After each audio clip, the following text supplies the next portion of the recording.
Growing up, I always felt like I was destined to be the main character. Parang ako yung magiging main character sa bawat istorya na papasukan ko. I mean, sino ba naman hindi, di ba? I mean, back in elementary school, kada pasok ko sa classroom, parang ang lakas ng aura ko. Parang ang liwanag ng aura ko na kada pumapasok ako, I light up every room I enter. I was smart, I was confident, I think, and most importantly, I had a lot of friends. And the thing that makes me feel na ako yung magiging main character is because I had people. I had people that surrounds me, and I had people that notice me. I mean, tingnan nyo ba naman? Ayan o, batang-bata ako, grade 5 ako niyan, grade 6, tapos grade 4? Ang dami kong kaibigan noon. And I was happy. I was carefree. I was surrounded by so many good people. It felt like the whole world was giving me attention because so many people are giving me attention. But naisip ko rin na, you know, what if your best friend doesn't really know you exist? What if, balikan natin yung mga pictures, what if in-erase ako sa memories nila? What if, from the face of the earth, nawala ako? What if ganun yung mangyayari? Ano kaya magiging scenario? Maybe, nararamdaman nyo na rin siya. Maybe, naramdaman nyo na rin siya. Yung excitement na nararamdaman nyo kapag nag-live si Beanie Stacy or si Sung Kwan, nag-notif sa phone nyo na magla-live daw siya sa V-Live. O kaya, yung mga Twitch or YouTube streamers tulad ni Ludwig. The warmth in your heart kapag may bagong upload ang favorite Minecraft content creator nyo at i-greet kayo ng, "Hi guys!" Almost like kayo lang ang kausap nila. And somehow, you found someone who feels like home. That relationship you have, my friends, is called a parasocial relationship. First coined by the sociologist Horton and Wall, it is a sort of one-sided social relationship where the admiration and feeling on the one end are not directly reciprocated on the other. Parang, isipin nyo, parang may nililigawan ka. Tapos, dinendema ka lang ng nililigawan mo. But, come to think of it, hindi naman siya ganun ka-parasocial. Because, nakikita mo naman yung kung paano kinakrumple yung mga love letters mo sa harap mo. Paano tinatapon yung mga chocolate sa harap mo. May interaction pa rin. So, let's think of parasocial relationships like may ka-chat ka. Tapos, bigla kang ginost. Hindi na siya nagre-reply. Pero, nakita mo, may day siya. May bago siyang shared post. Tapos, it gives you parang hope, oh my God, online na siya. Pwede na siya mag-reply. Pero, hindi pa rin. Wala pa rin. These parasocial relationships boomed noong pandemic. Where isolated, hindi lumalabas ng bahay, walang physically makakausap except sa mga people na nasa loob na talaga ng bahay natin. So, naturally, we resorted to going digital. I mean, ako personally, especially nung online classes, palagi kami nag-Google Meet ng friends ko. Ayan. Ayan, palagi kami nag-Google Meet ng friends ko. May klase man, o kumakain, o kaya umiidlip, naka-on palagi yung camera. That was our attempt for connection. However, na-realize ko na hindi siya sustainable. I mean, you can't expect from them na palaging G sila mag-Google Meet. Na palaging, sige, tara, call tayo, wala naman akong ginagawa. Hindi naman ganun palagi. And personally, that was so bad for me. Because yung mga friends ko na yan, yung pag-Google Meet namin palagi, it's the only sense of comfort I'm holding on to. Especially na nung pandemic, nag-cool off kami ng girlfriend ko during these times and hindi talaga kami close ng family ko. With my only source of comfort gone, saan ako kakapit? So, I turned to content creators, especially sa YouTube and Twitch. Palagi kong hinihintay yung uploads nila, kung kailan sila magla-live, because yun na lang yung comfort na meron ako. Yun na lang yung sense of belonging ko sa mundo through their content.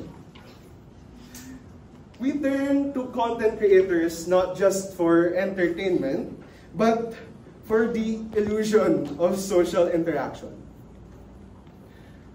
These relationships made me feel seen. Parang nakita na rin ako. Parang may pumapansin na rin sa akin. And that's the strange thing about it.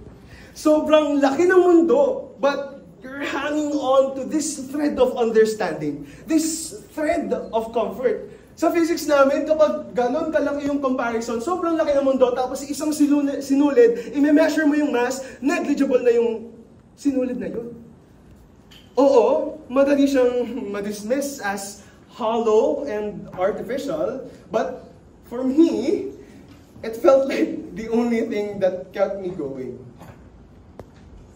These were my best friends. These were the people that made me feel like I belong. I still belong in this world noong pandemic. Natapos yung pandemic, come senior high school. I remember na sobrang hiyang-hiya yung batch sa isa't isa noon. Like, no interaction at all nung first day. Thankfully, naging close naman ulit yung batch. So, may nabuo akong bagong friend group. Bagong friend group. Oh. Okay.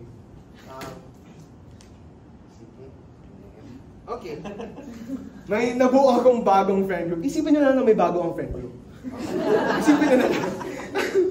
But, yeah, ayun. And that friend group made me feel special ulit.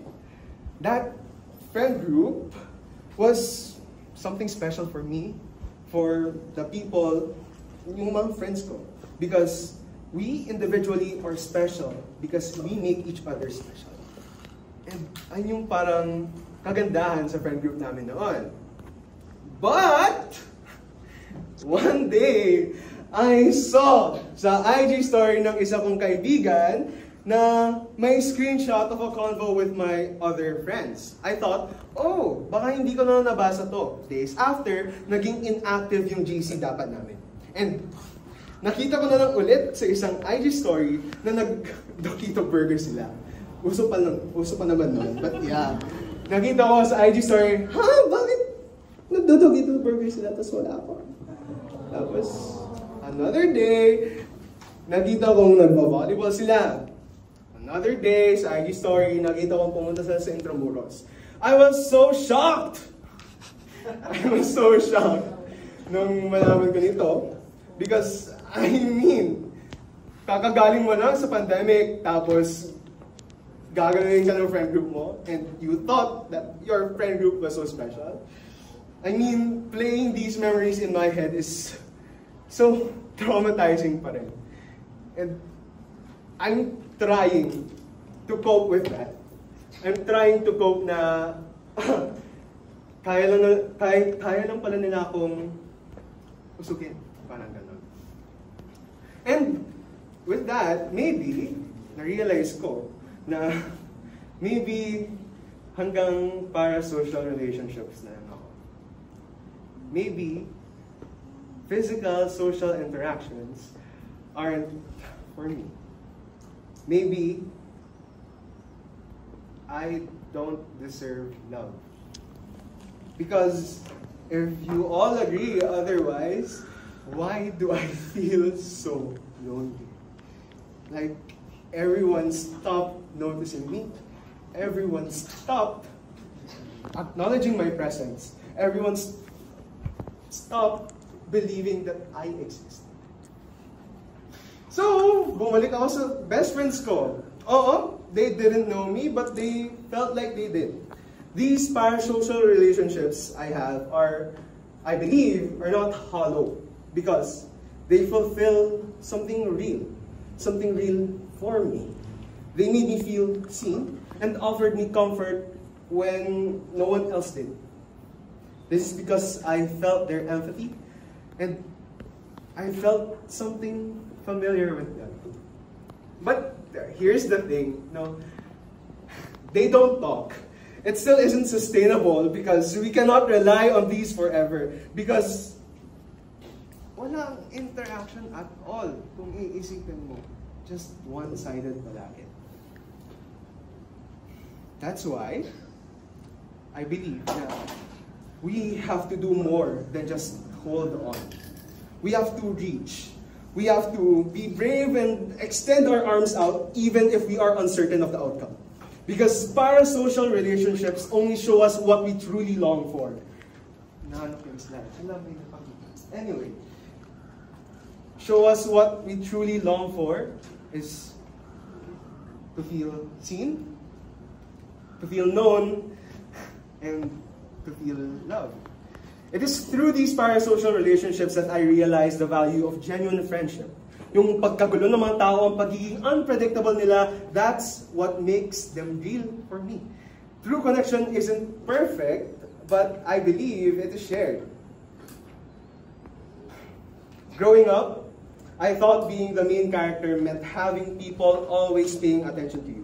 Like you're in the spotlight always. But I realized that this is one-sided.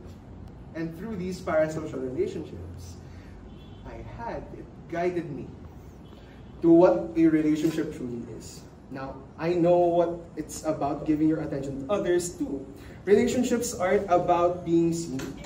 They're about seeing each other.